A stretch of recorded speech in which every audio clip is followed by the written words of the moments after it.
Pues buenos días a todos y gracias por escuchar.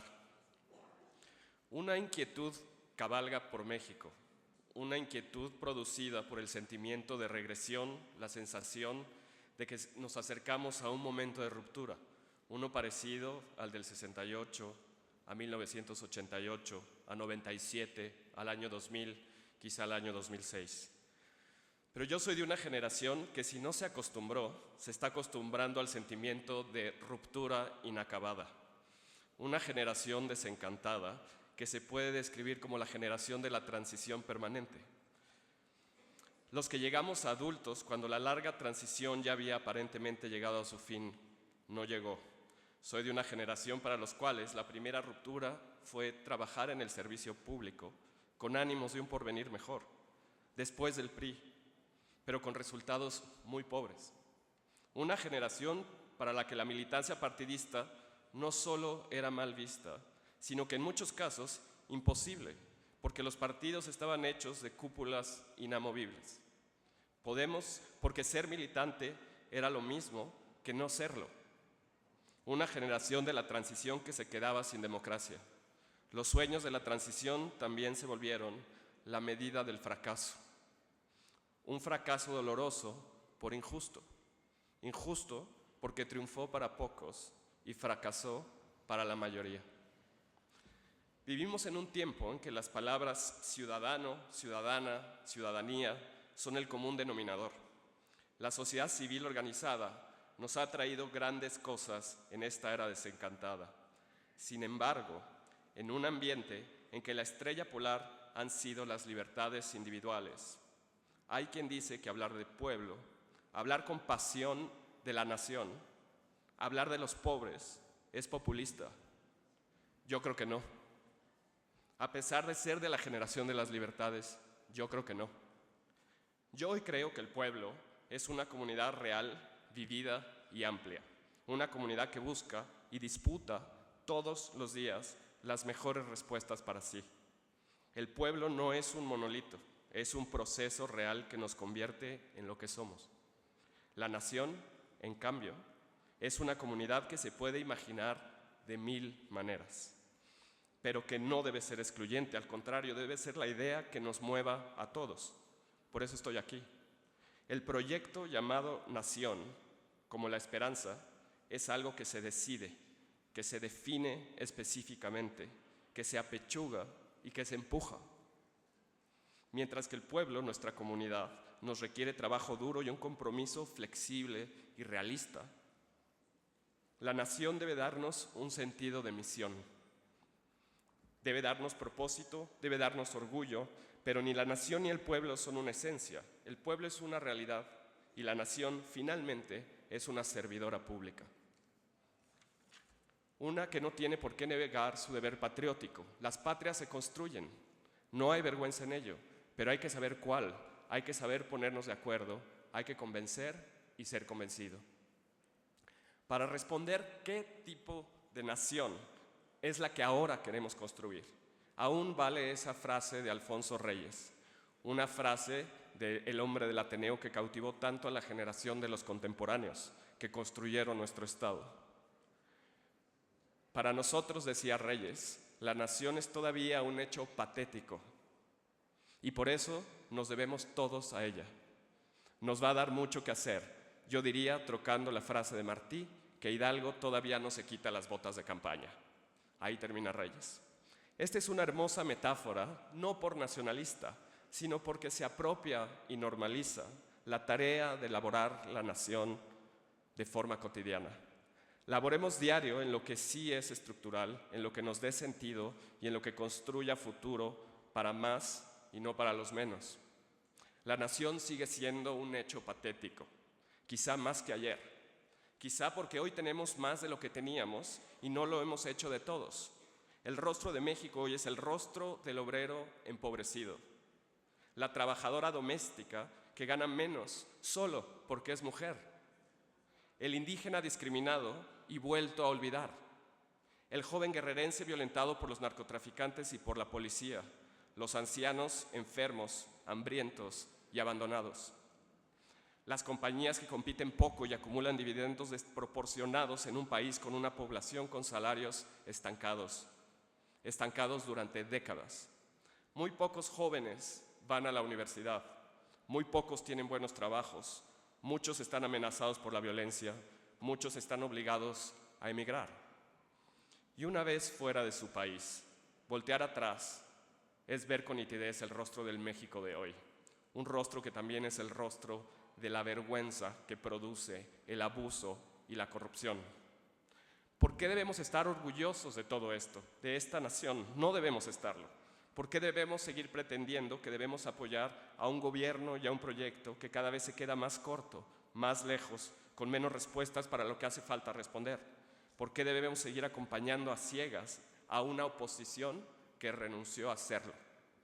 Yo encuentro muy pocas razones para hacerlo, pero encuentro muchas más para estar aquí. Pero en esta era mexicana de ultraviolencia, no queremos destruir las cosas, queremos defender la vida y la paz, queremos reconstruir lo abandonado. No se necesita una rebelión en las calles, yo creo. En las calles lo que se necesita es más paz y menos guerra, más palabras y menos alambres de púas, menos consumismo y menos egoísmo. Hace falta nuestra generosidad y nuestra imaginación. Hace falta tocarle la puerta al vecino y la conciencia también. En las calles hace falta organizar mejor y colaborar mejor. Pero en el gobierno, ahí sí hace falta la revolución. Recuperar el Estado perdido, blindarlo frente a los poderes hegemónicos, a las corporaciones rentistas, recuperar los partidos secuestrados, apostar por una democracia sustantiva que no acaba el día de la elección, una democracia que sigue en las calles todos los días, todo el tiempo, una democracia permanente, la democracia de los iguales. Ayer fue 2 de octubre y va bien recordar a uno de los universitarios con más voluntad de transformación de nuestro siglo XX, Antonio Caso, maestro y compañero de esa generación que cumple un siglo, la generación de 1915, la que construyó tantas de las instituciones que hemos dejado desmoronarse. Caso, mientras criticaba los fascismos totalitarios en 1941, no muy lejos de aquí, también se atrevía a escribir lo siguiente: el liberalismo es falso, pero la libertad es verdadera. Estaba pensando en cierto liberalismo decimonónico importado a México. Él creía que el error del liberalismo clásico consistió en exaltar la idea de propiedad hasta volverla absurda e inmoral. Hay que volverlo a escuchar. Lo que Caso advertía sobre los excesos de ciertas ideas liberales ahora se ha vuelto realidad. En México hoy, la propiedad se concentra cada vez más en cada vez menos. Muchos tienen muy poco, muy pocos lo tienen casi todo. Y cada vez acumulan más. La aguda desigualdad de los patrimonios privados y la falta de bienes públicos nos han hundido en una situación en la que hoy somos cada vez menos iguales.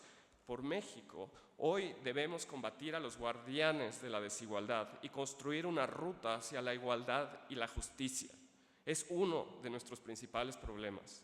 También somos un país que crece muy lento. Somos un país sin un auténtico sistema de justicia ciega y para todos. Seguimos siendo el país donde en las cortes gana el rico y pierde el pobre. Somos el país que gasta menos en política social progresiva de todo el continente. Somos un país que a la primera complicación lo vende todo y así se va quedando sin nada que sea de todos. Queremos convertir 3 cosas sencillas en realidades prácticas, tangibles y cotidianas. Más igualdad material, más igualdad de oportunidades y más igualdad de trato y ante la ley. Queremos que las ganancias se repartan mejor, que las oportunidades no se enquisten durante generaciones en pocos de nosotros y en esas familias. Que la ley no sirva solo a los poderosos, que sea ciega y que llegue a cada pueblo, a cada vereda, hasta alcanzar al más humilde de todos.